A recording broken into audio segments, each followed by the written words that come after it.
Bonjour à toutes! Vous êtes de très nombreuses biberonneuses en ce moment à avoir des problèmes de constipation chez votre chaton. On est d'ailleurs plusieurs à penser que les fabricants de lait ont changé leur composition pour éviter justement d'avoir des diarrhées, et pour le coup, c'est un peu trop bien réussi. Alors déjà, il faut savoir qu'en général, quand on accueille un chaton, pendant 2-3 jours, il va avoir naturellement des problèmes de constipation à cause du changement de lait entre celui de la mère et celui en poudre. Donc il faut souvent attendre 2-3 jours pour avoir les premières selles et que ça se remette dans l'ordre. Si vous avez le moindre doute, si le ventre de votre chaton vous paraît dur ou gonflé, vous devez l'emmener chez le vétérinaire. Parce que pour rappel, je ne suis pas vétérinaire, je vous partage simplement mon expérience, mais je n'ai pas la science infuse et je ne vaux pas une consultation chez le vétérinaire. Avant toute chose, si votre chaton est constipé, commencez par vérifier le dosage de lait en poudre que vous mettez dans l'eau. Ça fait un peu de bruit à côté, c'est Kumquat qui joue. En règle générale, si on met trop de lait en poudre dans pas assez d'eau, ça fait une constipation. Donc vous regardez sur votre vous regardez sur votre boîte de lait combien il faut de lait en poudre par rapport à eau. Et si vous en mettez trop, vous recalculez, vous refaites bien et normalement ça devrait aller mieux. Si vous êtes dans le bon dosage mais que malgré ça votre chaton est constipé, alors il y a quelques astuces qu'on peut utiliser pour rendre le transit plus normal. Alors je dirais que les deux plus classiques techniques qui en règle générale marchent bien, c'est déjà l'huile de paraffine dans le biberon. Vous mettez environ 3 gouttes pour 30 millilitres. Alors avant, je conseillais aussi de commencer par de l'huile d'olive avant la paraffine, mais vu le nombre de chatons constipés en ce moment, ne vous prenez pas la tête, vous allez en pharmacie vous demander de l'huile de paraffine à goût neutre si possible, et alimentaire. Vous mettez 3 gouttes dans le biberon et ne vous embêtez pas avec l'huile d'olive. L'avantage de l'huile de paraffine, c'est que ça va littéralement lubrifier l'intestin et ça va aider à sortir. Donc vous commencez par les 3 gouttes que je viens de vous dire, mais vous pouvez augmenter progressivement si vous voyez que ça ne fonctionne pas.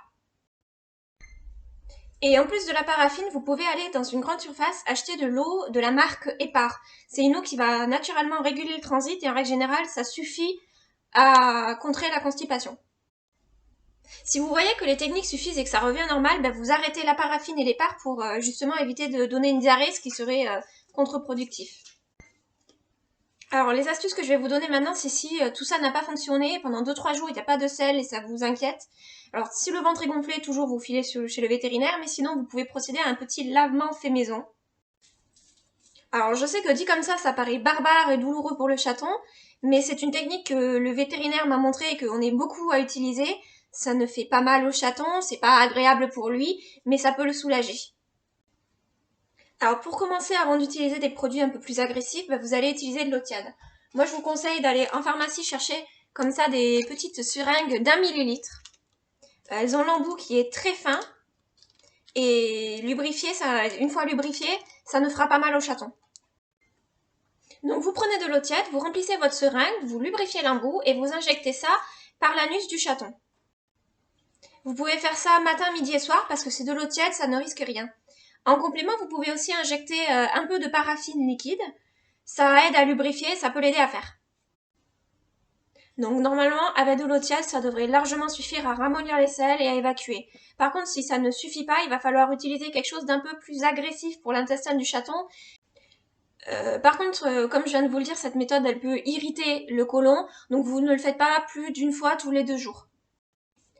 Alors c'est tout bête, il s'agit du Microlax bébé qu'on trouve en pharmacie. C'est normalement pour les nourrissons humains, mais ça fonctionne très bien pour le chaton. Donc toujours dans votre seringue d'1 millilitre, vous mettez environ un quart de Microlax et vous complétez avec de l'eau tiède. Puis vous injectez ça par l'anus et normalement en 30 minutes, ça devrait suffire à évacuer. Au bout d'une demi-heure, vous stimulez le chaton. Et si ça ne sort pas, vous pouvez réinjecter un tout petit peu de Microlax, toujours dans les mêmes proportions, un quart de Microlax pour 3 quarts d'eau. Par contre, pendant une demi-heure, ça va pas être très agréable pour le chaton, ça va un peu lui irriter le côlon, donc il risque un peu de pousser des cris et d'être pas content, mais une fois que tout va être sorti, il va se sentir vraiment soulagé. Normalement, avec ça, ça devrait évacuer tout ce qui est à évacuer, et en entendant que la paraffine et les parts agissent sur le transit, ça va le soulager sur le moment. Par contre, si ça ne sort toujours pas, là, c'est possible qu'il ait une petite occlusion intestinale. C'est assez rare, mais ça arrive. Donc, vous foncez au véto qui va faire une échographie abdominale et qui va vous dire si le chaton a un petit bouchon, et si c'est le cas, il va le dissoudre lui-même. Bien sûr, en complément de ça, vous frottez la zone périanale pour stimuler, ça je vous en ai parlé dans ma précédente vidéo sur la stimulation, mais aussi bien sûr, vous devez masser le ventre dans le sens des aiguilles d'une montre. L'avantage en fait, c'est que c'est dans le sens du transit, donc ça va aider naturellement à pousser vers la sortie. La dernière astuce, elle est moins classique, j'ai envie de dire, mais elle fonctionne vraiment bien. J'ai eu des très bons retours dessus. Par contre, malheureusement, moi, je le ferai pas en dessous de 3 semaines en âge parce que ben, j'ai pas de vétérinaire qui m'a dit qu'en dessous de 3 semaines on pouvait. Alors, c'est tout simplement l'astuce de la courgette cuite. Donc, vous prenez une courgette, si possible biologique pour éviter tout ce qui est pesticides, et vous la coupez en dés, vous la faites cuire à l'eau. Alors évidemment, si vous la faites cuire à l'eau, vous ne mettez pas de sel, c'est pas forcément bon pour les reins du chaton. Une fois cette courgette cuite, vous allez l'écraser avec une fourchette si c'est pour mélanger à du pâté, ou si c'est pour mettre dans le biberon, vous allez essayer de mixer, mais en laissant quand même quelques fibres. Alors la courgette, normalement, ça n'a pas trop de goût et le chaton ne devrait pas la sentir si elle est mélangée à du lait ou du pâté. Voilà, c'est quelques astuces qui en général fonctionnent bien, mais si ça ne fonctionne pas, vous foncez au veto, ça peut être une occlusion intestinale, ou alors il va falloir des produits plus chimiques pour pouvoir évacuer tout ça. Et surtout, rassurez-vous, normalement à la transition alimentaire, quand on incorpore du pâté ou des croquettes, ça revient à la normale. L'année dernière, les deux petits chatons que j'avais en accueil, Photon et Onde, et avec qui j'ai commencé à faire des vidéos, souffraient d'une très grosse constipation de leurs 10 jours environ à leurs 6 semaines. Donc j'avais de la paraffine, j'avais de l'épar, mais ça ne suffisait pas, donc j'étais obligée de leur faire un petit lavement au microlax tous les 2-3 jours. C'était pas agréable pour eux, mais c'est vraiment la seule solution que j'ai trouvée.